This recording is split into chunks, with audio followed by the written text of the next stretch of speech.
As you can tell, Ryan is very excited to be on the NFL, Believe in NFL Draft Prospects podcast for our day two recap. Joe DeLeone, Ryan Roberts.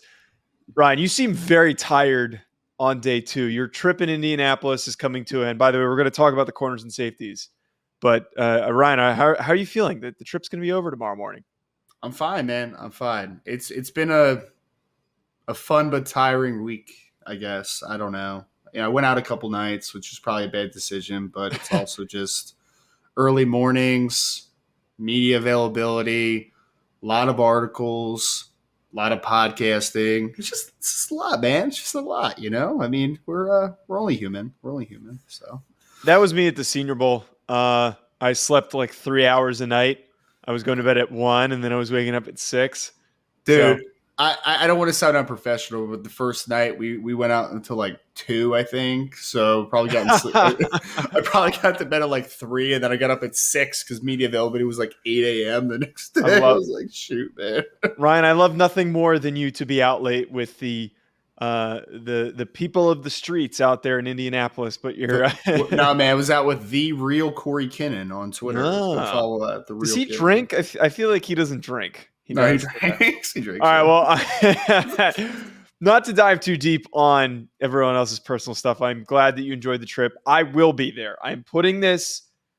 You said this last year. No, I didn't. No, not on the show. I said it to you. I said it to you off air. I didn't say it on the show. I will be there next year. But you have to come to the Senior Bowl because you told me you were coming to the Senior Bowl and you didn't come to the Senior Bowl. But I'm going to have 2 kids at that point, man. So I don't know if I can go to both. Man. There's so many babies at the combine. It's probably a one-trip decision, man. I'm just putting that out there. It's probably a one-trip decision. Don't go to the All-American Bowl and problem solved. I mean, that's part of my job. So, I'm going to go to the East-West Shrine Bowl next year.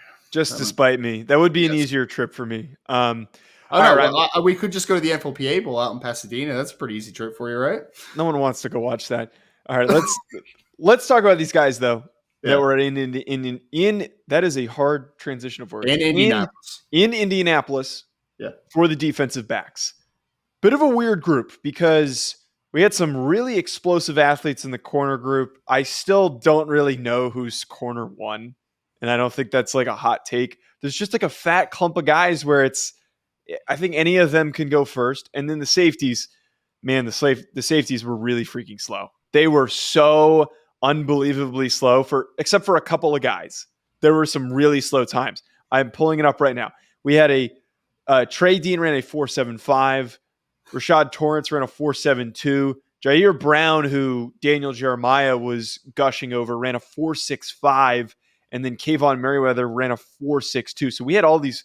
There were a bunch of 4.6 guys and slower in the safety group. So not the most twitchy group of individuals. There were a couple good guys, but not very exciting. 4.6 isn't like a death sentence though for safety. 4.7 though, that's a death sentence for safety. Can you believe both Florida guys too, man? Like an SEC football program allowed both starting safeties to be 4.7 athletes. That happened in the SEC this year, which is wild. But I will say this, Joe. I think I do know who cornerback 1 is off the board, and I think he was a person that did not test today. Devon Witherspoon? Yeah, I think so, man. I think so. I'm curious to see what his numbers for his pro day are, but that always goes under publicized. But what is getting very publicized, and you were getting a little snippy at me over text over this. Christian Gonzalez. Explain why. Because I'm contradicting myself, but we're not going to get into that. But I admitted to contradicting myself. So that was where I'm not an asshole. I'm not going to sit here and be like, look, I know plenty. Shut up. I know plenty of people that do the bit where they say one thing and then they won't admit they're wrong. I admit that I was off on my opinion on Gonzalez. I didn't think he was that athletic. I didn't think he was that fluid in his hip mobility, which showed up in the drills, in my opinion, sometimes. But short area quickness, long speed. At 6 foot 197, this is a guy with 32-inch arms, decent length, good length, 4.38 in the 40 was his official time. And then he has a 41.5-inch vertical to go with an 11-foot broad. That's silly. Those are silly numbers. And I would not be surprised if a team does not draft him based on if there was that grouping of Witherspoon, Porter, Gonzalez, and they bump up Gonzalez because they got to see those numbers in person. I don't think that Gonzalez gets out of the top 10 when it's all said and done. Really? But I think we see two corners in the top 10. I think Devon Witherspoon and Christian Gonzalez go in the top 10. I think that what we saw here was there was a group of big corners that wasn't much separation. I mean, it was separated in my opinion, but for other people, it's like Joey Porter Jr., Keely Ringo, Christian Gonzalez. What's the order? What's the order ultimately? I think Christian Gonzalez has solidified himself as the best of the big corners in the class, the best of those 6'1.5", 6'2" plus corners, right? Because I mean, he has everything you need, right? I mean, he has his testing. I think is a good example of what he brings to the table. He's long, he's fast, explosive, and fluid. What more do you want? Like, that's all you need to be a good corner in the NFL. That's all you need, right? And he also has good ball skills. I mean, he had 4 interceptions, I think 9 pass breakups. He's had ball production. So, I mean, he admittedly, I think I had a mid-season. I think when we did talking about this or whatever, I had watched a couple games at that point, and I had like a early second round grade on him. I was probably too low. Admittedly. He is a slightly better athlete than I thought as well. Slightly better. Because I remember we talked about it. I thought he was a little more athletic than you were, but I didn't think he was this type of athlete. Like, I mean, I'd be lying if I said that. I would be 100% lying. But he is a elite athlete. He's long. He's started every game in his college career. There's still upside to work with because he only came out as a third-year sophomore, right? So it's not like he's an incredibly experienced football player. And in the days when we saw Joey Porter Jr. do some good, but not at an elite level, and we saw Keely Ringo do one thing elite and everything else was just not great. No. I think that, I think Christian Gonzalez is separating himself. I'm not crazy here. Joey Porter Jr. did not do the on-field drills, correct? I don't think so. I know he ran the 4.46. Yes. Which is a good time. It's not a bad time for him. It was better than I thought. I thought he was going to be like 4.5 to 4.52. Yeah. Like, it was better than I thought it was going to be. The thing that confused me, and if I'm missing something, the whole day I was like, wait, is Joey Porter Jr. really not testing? I don't understand why he of all people wouldn't test or not do the drills rather. Yeah. Because that's where for him, where I believe he would have boosted his stock, because I saw more fluidity and easier ability to transition than Gonzalez. And that was why I kind of thought that Gonzalez would do really well in his zone scheme compared to Joey Porter, who I think had a little more versatility. So that to me just is perplexing. I don't know who gave him that advice. I don't really like it unless he was dealing with some type of an injury. But I really think that Porter could have helped himself, but he didn't. So now we're sitting here talking about Gonzalez instead. Did you see what Porter's arm length was? No, was it short? No. The opposite. No. I was going to say, I thought you were setting me up for something here. What was it? So let me set the scene before you say it out loud, right? Because I know you're all right, I'm pulling it up, yeah. Yeah.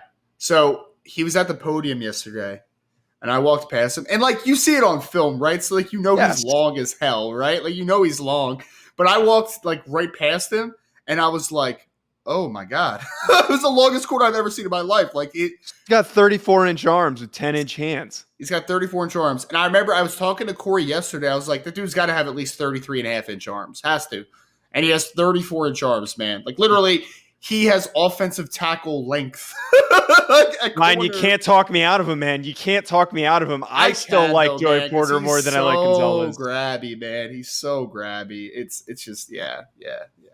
I like a little grabbiness in my corners. Separate from that, though, if we're talking about another long guy who I thought looked very clean in a lot of these drills, Julius Brents at 6'3" is massive. He is a 6'3.5", I think. Oh no, he was just 6'3". He was exactly 6'3". So he wasn't 6'4" like we were hoping for, but at 198, 34-inch arms as well. He runs a 4.53. So for the casuals who think that's slow, that's not. He is really Not for freaking his tall. size. Everyone was like, "Oh, I thought he was going to run a 4.3. He's going to run faster." No, he's not going to run faster. That's a good time. That's because he had like a 41.5-inch vert or whatever it was. Yeah, Like so people 41 and a just thought half. this would happen. 41 and a half, 11 foot 6-inch broad. So this is an explosive, very, very explosive athlete. And then he wasn't perfect in the corner drills, but for how tall and leggy he is, I thought the guy transitioned very, very well. I think that this is a day 2 pick for his size. I know it's so freaking cliche, but like this is a Dallas Cowboy or a Seattle Seahawk. It feels like that's what this is going to happen with Julius Brents. They're gonna draft the Seattle Seahawks are gonna draft him and put him on the other side of Tariq Woolen, so you have the longest corners of all time. Crazy stat, Joe. So him and Joey Porter had the same arm length. You already mentioned, right? 34 inches. Julius Brents has an 82-inch wingspan, though, compared to 80 for Joey Porter. 82 inches, man. That's insane. That's the same wingspan as Isaiah Foskey. Like what, man? It doesn't make any sense. But it's wild. And I mean, he checked all the boxes. And honestly, we'll talk about the arm length, and we'll talk about the 40 and the really great vertical that he had. 11.6 broad jump is one of the most absurd things ever. I think the record is 12.3 by Byron Jones, right? So like he's not crazy off, right? Like he's less than a foot off of his best broad jump in combine history, and he's a 6'3" corner. So I mean, he showed out, man. There's no doubt about it. He's impressive all day. And I mean, how could you not be intrigued just by that profile? I mean, you don't see guys that big, that athletic, and have kind of the full package. Julius Brents does, and he had really good film in 2022 as well. So it kind of backs it up. Like 2022 was good. It was good film. And I heard that he was a transfer from Iowa. Could you imagine if him and Riley Moss were on the same team this year? Like, that would have been pretty wild. They had some goofy athletes on that defense, and they still stunk because of their offensive play calling. I was about to say their defense didn't stink. Yes. Yeah. Before we continue on with this video, I just want to tell you folks about an exciting new partnership that we have with this channel with Underdog Fantasy. Ever since I joined, I've been having so much fun. There are so many different exciting games that make watching games during the offseason more exciting. I'm not the biggest basketball fan, but it has made it way more entertaining since I found Underdog Fantasy. And my favorite game to play so far, which I think you should try out, is Pick'em. It is so easy to play. Just pick higher or lower on your favorite player's stats, and you can win up to 20 times your money in a single night. Underdog keeps it simple. With their easy-to-use website and mobile apps, pick between 2 and 5 players to fill out your pick'em slip, get every pick right, and take home some cold, hard cash. Use code HACK, H-A-C-K, HACK, like the name of this channel. Use code HACK to get your first deposit doubled up to $100 by Underdog. Go sign up. You won't regret it. You're going to have a blast. Check out Underdog Fantasy. I also want to tell you folks about our other recurring sponsor that we have on this channel, that being BetOnline, betonline.ag, which has all the updated odds, news, and anything for sports betting. It's my go-to source for when I want to be betting specifically on games. I love betting on college basketball or the NBA, especially, again, during the offseason. Always looking for more fun ways to be focused in on some of these other sports. It's betonline.ag and use promo code BELIEVE50. It's promo code BELIEVE50.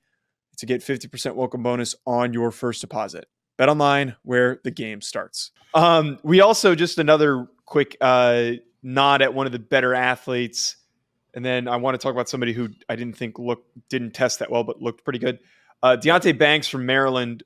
Both the Maryland corners had stupid numbers, but I thought Deonte Banks looked much better on the field. 6 foot 197, 31 and 3/8 inch arms, 4.35. 42-inch vertical, 11 foot 4-inch broad. So he's a little more compact, but very fast. Very fast. A compact in the sense that he's only 6'1" compared to the 6'3", right? Yes. Joe, I had Corey Kindon told me like a week before the combine, maybe 2 weeks before the combine. He was like, because you remember when Deonte Banks went in the first round of someone's mock? I think it was like, I forget if it was Daniel Jeremiah or if it was Dane Brugler. It was somebody reputable, though. And he went and watched him because nobody had really watched him at that point. And he was like, yo, they're right. Like, you need to go watch him. But I haven't watched him yet. I still haven't watched him. But Corey was like, yeah, it's a first round pick, man. Like, just off of film. But even Corey was like, I thought he was going to run like 4.4 high, like 4.46, 4.47, like something in that ballpark. My guy showed out today. And he overshadowed the other quarter from Maryland who ran like 4.3 flat. Like, it was just, how does Maryland have two of those dudes, man? That's pretty wild to think about. But Maryland will always be one of those programs that just recruits so many athletes, and then none of them actually live up to the hype and the expectations that everybody anticipated. It's notorious for that. I'm going to have a preseason take on a Maryland player, by the way. I can't wait for preseason scouting. It's going to be fantastic. I can't. We're already looking ahead at preseason scouting. We're not even done with this cycle. We have 2 months left of this cycle. Yeah. Clark Phillips, though, who this past preseason you had as a highly ranked guy, comes in at 5'9", 184. He only runs a 4.51, which isn't great, and he has a 33-inch vertical. So, like, I don't know what to make of Clark Phillips because I love the tape. I think the tape is great. The ball production is great. I think after seeing this and getting these numbers, I'm more inclined to go with what my initial gut thought on him was, which is that he's probably going to carve out more of a role inside at nickel. I really think that this is going to be a really, really elite sub-package guy, but I don't know if I want him playing outside. I think that if a team drafts him to play outside and they're only looking at him to play outside, he's going to fall behind all of these other dudes. I will say, though, I think he might have had the best drills out of any of the corners. I think he looked so easy, especially the gauntlet, because we knew the ball skills that he had. Very, very easy mover. He's just not as athletic or big as some of these other guys. I mean, yeah, he's 5'9", not incredible length. And, I mean, like you said, he ran 4.51. It's not a great time. I was actually told by someone close-ish to the Clark Phillips side of things that he's been running low, like 4.4 low consistently through testing, like 4.41, 4.42. But the goal was to try to hit 4.39. So obviously he did not hit that goal during the testing today. Joe, I mean, I'm still trusting the film, honestly, on this one, man. Like I still think he's an outside corner that is good. That could also be a very good nickel. Like he's just a good football player, man. And I think that's why when you get to the field drills, you're like, he looks so good because it's just like that's his element, man. He's a better football player than he is a tester. And it's okay. So I'm calling you out on your shit right now. Why? I don't do this enough. Why? Because there's no hatred here, but I'm just you're trusting the film on Clark Phillips. Yes. And he's got length limitations, significant length limitations. Because the length limitations don't show up on film very often. Like, they don't really show up on film. Go ahead. But I like a defensive tackle who shows up and dominates on film, but has length issues. You can trust your film. I trust my film. You were giving me a hard time over text, Ryan. I was, man. Hey, put it out in the universe, man. I don't like Kalijah Cansey on film. You love Kalijah Cansey on film. We see it differently. That's all. He's just such a problem. Nobody can get low enough, and then he's just blowing. I've seen him the power. I've seen him get displaced a lot at the point of attack, man. Like, yeah, there's going to be an occasion where Kalijah Cansey splits a gap because he's so damn athletic. There's no doubt. But I already knew that on film. I already knew he was a really good athlete. There was no question on that. There was nothing, though, that I saw in Indianapolis from Kalijah Cansey that I was like, you know what? He could play at the point of attack better than I thought. Why? Because now he has sub 31-inch arms. I had Cansey still. I didn't change my opinion on him based on the 40 time he ran. I still had him as defensive tackle too. Joe, I didn't call you out because you're inconsistent with your opinion. I called you out because I disagree with you. Let's call it a healthy conversation, man. That's how the discussion. I know. I'm just giving you shit. I'm just giving you a hard time. Which we love to do. Talking about these safeties though. Sorry. So I think something just exploded in here, man. There's a commotion going on in Indianapolis. I did hear that though. That was very loud. That was weird. Talking about these safeties though, Ryan. First, I just want to hit on Brian Branch really quickly. So he ran with the corners, and I know that he's a nickel guy. He runs a 4.58, which I think some people thought was slow. He has a 34.5-inch vertical, 10-foot, 5-inch broad at 6 foot, 190 pounds. I don't really I kind of hate that he was with the corners. And I know that he played nickel a lot, but he's a safety. He's a safety at the next level. He's a safety nickel. Yeah, he played almost exclusively in the nickel this year because Alabama, and he did last year too, because Alabama had Jordan Battle and they had DeMarco Hellams with their 2 starting safeties. Brian Branch would fill in at the nickel. And I made you remember I made the comp of the preseason. I just posted it on Twitter where I compared him to Minkah Fitzpatrick. Right? Don't you remember Minkah was literally a nickel coming into the NFL, but now he's eventually turned into a safety that can also play nickel. Like, that's kind of how I see Brian Branch. And I don't care at all about the 40-yard dash time. I could care less because he's not a guy that I'm playing at single high free safety and asking him to transition vertically and be able to show range over the top. He's a player that plays in tighter spaces, right? Like, he's an incredible tackler. He's a guy that is incredible short area explosiveness. Whether he ran a 4.42 or ran a 4.62, I'd be like, oh, I don't care. That's not his game. His game is tight spaces, short spaces, tackling, and he does all those things really well. So he's a day one nickel, in my opinion, but end all be all, sort of like Minkah, he's going to be a safety that, like, when you need him, you can put down in the slot. Like, that's what I think Brian Branch is. So I could care less about the 40. And he's somebody who, kind of similar to Clark Phillips, just looked really easy moving in these drills. The safeties that were in the safety group were not allowed to talk about Daniel Scott because Ryan hates him. I don't hate him. Stop saying hate. That's so dumb. We did get testing from 2 Illinois defensive backs who looked amazing physically in terms of their testing numbers. Sidney Brown, 5'10", 211 pounds. I think one looked amazing in all the drills. One, go ahead. I'm sorry. Sidney Brown, 5'10", 211 pounds, a little bit more stout, 4.47, 40.5-inch vertical, 10.10 in the broad. To that point, I thought his feet looked good. I thought he transitioned well. I do see the lack of flexibility and hip mobility. That is definitely there. But his teammate Jartavius Martin was the best athletic tester out of, I think, any of the safeties, who finished at 5'11", 194 pounds, 4.46, 44-inch vertical, which I believe is the best vertical we have right now, and then 11-foot, 1-inch broad. So both these guys, crazy athletic, but we think that Jartavius Martin is the better player of the two based on how they both looked. Yeah, Jartavius Martin's a really interesting player because he played some outside for Illinois, but he played a lot in the nickel, right? And it's really, I think it's inconsistent of the Senior Bowl. I mean, of the Combine, that we're making Brian Branch play test with the corners because he played nickel, but Jartavius Martin, who played corner and nickel, is testing with the safeties. It was just a little inconsistent, but whatever. He's a very interesting player, though. I still need to finish up full film eval, but like, he did a little bit of everything for Illinois, which is super interesting. Sidney Brown he's a conundrum, I guess, is the best way to phrase it. I knew he was going to test well, Joe. I 100% knew it. Because have you ever seen what that dude looks like? That's all he does is work out. Like, he's a little spark plug, man. Like, he's built like a brick shithouse, and he is a dominant type of just like physical athletes. But I do think he's extremely tight. Like, I saw him try to flip his hips in the on field. I'm just like, man, that should not look like that, man.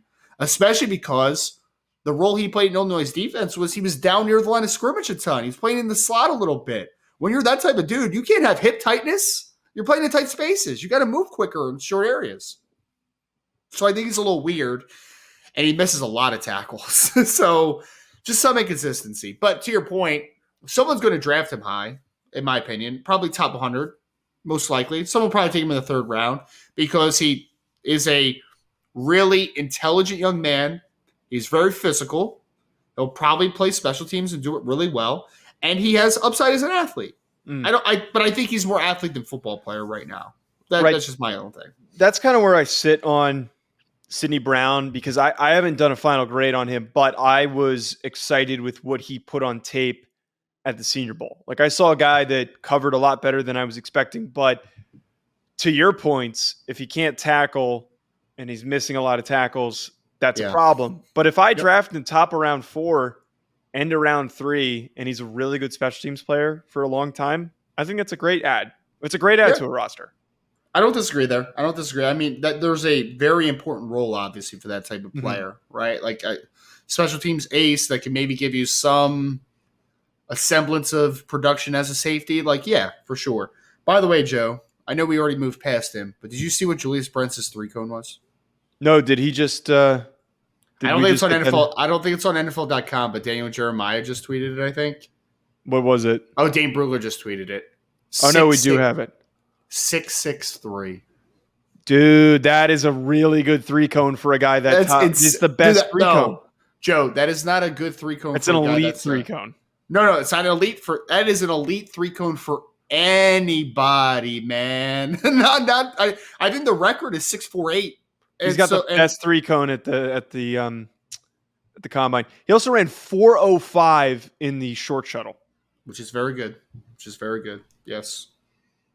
Wow, man, this is I know we moved past him. Dude, that 3-cone though, dude, that 3-cone is wildly good though. Like that is an added note though for the short area quickness. Clark Phillips had one of the better short shuttles with a 4.32. He did not do the 3-cone though, which is weird. Actually, the 4.32 is not great for him. I thought he was going to run faster than that. You thought he was going to do faster than that? You know who did have pretty good short stuff, which I know some people were disappointed, including myself, of Jalen Jones only running 4.57 in the 40, because you know I really like Jalen Jones.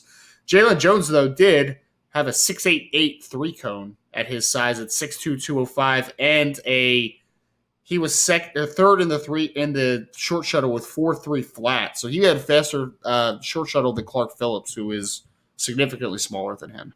We've got a lot of really good athletes in this corner group. We've got quarterbacks and receivers coming up tomorrow, Ryan, and I can't wait to see Anthony Richardson light the world on fire, Ryan. I can't wait for it.